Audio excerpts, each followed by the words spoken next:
Kickstart a better you right now. Tips for the first-time runner, where to start and how to stick with it. Great guest. Good times. She is so giddy over this guy. And of course, good food. This is great. The View from the Bay starts now.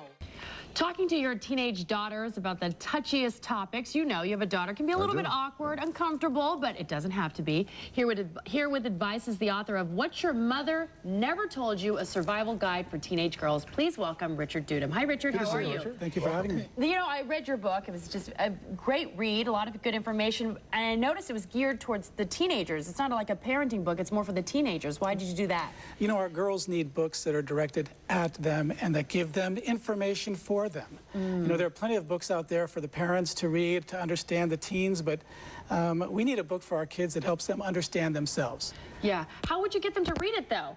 Yeah. That's a little tip. You know, this particular book, if they open it up and look at some of the chapter titles, just the name of the book in and of itself, they will read it. Yeah. You know, there's some interesting subjects covered. There's a little shock value in the titles.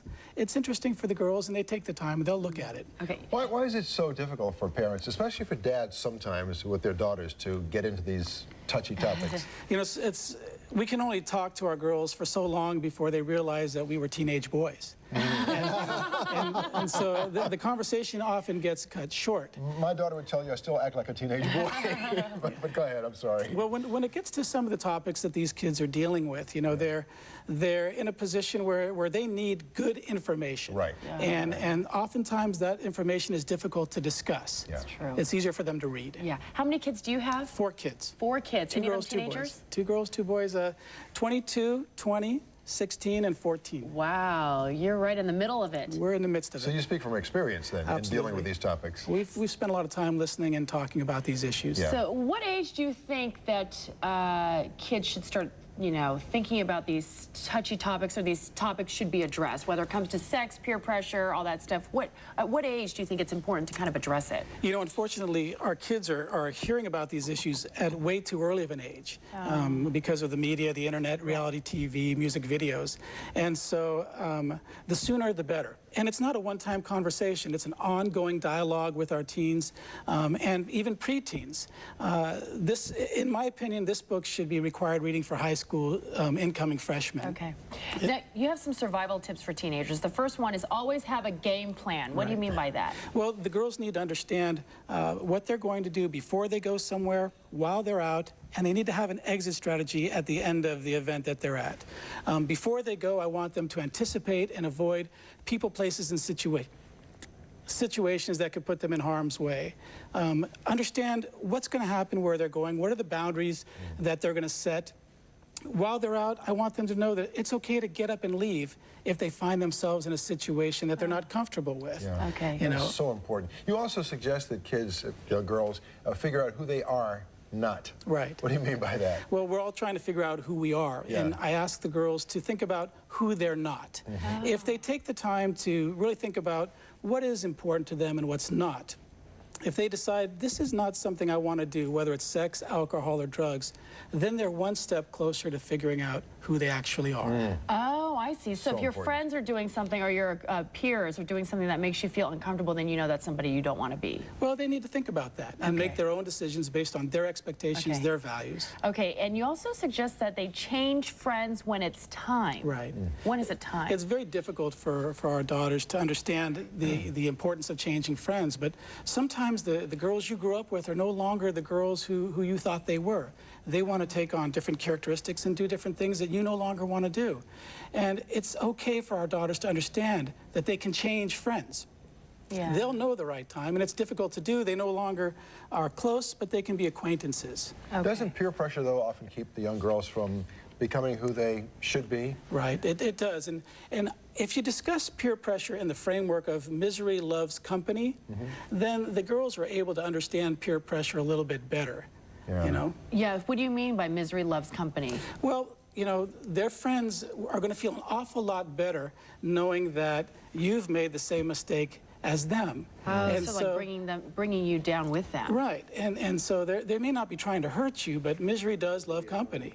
And so if you explain that to the girls in that way without using the words peer pressure, you're actually communicating in a more appropriate way. Okay, we have so many more tips with Richard, the author of What Your Mother Never Told You, so we'll have more when we come back. Thank you so much, Richard. Thank you. Plus, perfect picnic recipes. Pack your basket with light and delicious gourmet dishes. That's later. Yep. From the Bay, live.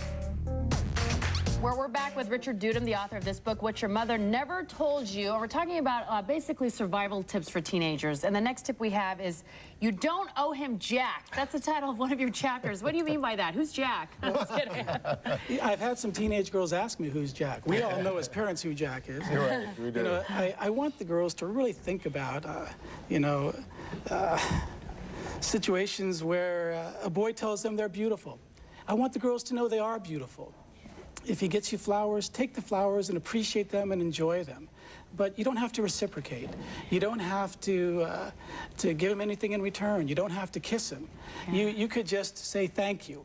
And one way to let them know that is to say, you don't owe him Jack. Yeah. It's so important to get that message across, because I think so many young girls, and sometimes not so young, just feel that they owe a guy something in return because he has made some nice gesture. Well, their self-esteem requires them to, feel that way. And the reality is they don't owe anybody anything except common courtesy and respect. Have you spoken to your kids ever about sex? We have. You have? Wow. How do you approach it? We bring it up in different ways, and I listen. I do a lot more listening than talking. That's good. And I ask them, well, what do you think about this? If there's a news story or a TV show or an article or something happens with their friends, I ask, what are your thoughts? Would you do that? Is that somebody you want to be? Would you be willing to change your life by letting that happen? That's good. So you said something earlier I think is so important. You said you don't just wait until a certain day to have that discussion. It should be an ongoing discussion, shouldn't it? Exactly. And we have to find opportunities to speak with them. When you drive in their carpools, listen to what they're saying. Sit down with them and watch their TV shows. And at the commercial break, talk to them about the show. If you're able to sit through some of these shows and hold your tongue while you're watching and listening to some of the things, you're in a good position. And they actually appreciate the fact that you're there. That's true. Okay, a lot of teens are on the Facebook, MySpace, email, those social websites. What should they watch out for? Well, it's very important that they're careful on the internet. The internet is a wonderful tool, and it's also a dangerous place to be. Facebook is one way to socialize with your friends. It's also a great way to ruin your reputation. Yeah. Putting photographs on the internet, sending emails, thinking that they're private is just not accurate. It's an illusion of privacy. This is all public information. Yeah. And so I give the girls specific examples to help them understand how to use the internet and how to avoid using the internet. How do you monitor what your daughter is doing online without seeming like you're invading her privacy? You have to keep an eye on what they're doing, how long they're on the computer. Oftentimes they leave their computers on and you can just pass by and say, oh my gosh, this is an interesting read here. Yeah, okay. But you have to just be engaged and be actively involved. I think what you're saying, the basic themes you want to take away from this book, you talked about the importance of self-respect and effective communication skills. Exactly. What do you mean by that? Our girls need to know how to be assertive. They need to know how to speak up for themselves. We need to teach them what we expect of them and what they should expect of themselves. When they're young, we teach our kids to look twice before they cross the street. Now that they're teenagers, we need to teach them to think twice before they cross the line. Got it. That's good. You had a little sneaky thing I thought was very creative about how you can get your teens to read this book. You said just like leave it with a bookmark on a certain chapter and they might just thumb through it and be like, oh, what's that, Dad? They'll read it. They'll read it. And then ask them, well, what did you think about that? And then listen. And listen. That's so important. Richard Dudum, thank you so much. The title is What Your Mother Never Told You, and you can find more information about the book, these tips, and where to get the book on our website. Thanks, Richard. Thank you for having me.